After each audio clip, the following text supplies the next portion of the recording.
Vi står her efter træningskampen mod Næstved, Ja. og det er typisk opstart. Masse prøvespillere, masse udskiftninger. Ja. Hvad tager vi med fra den kamp? Jamen, jeg er faktisk meget tilfreds med det, jeg så i dag.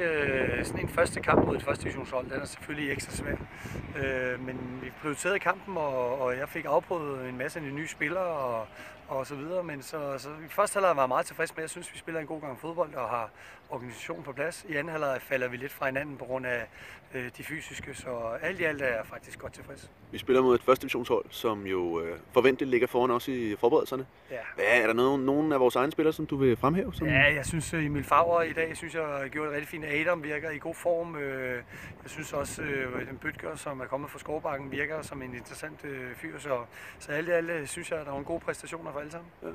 Ja. Nu starter den rigtige opstart. Ferien er slut, og de førsteholdsspillerne kommer tilbage i stor stil. Ja.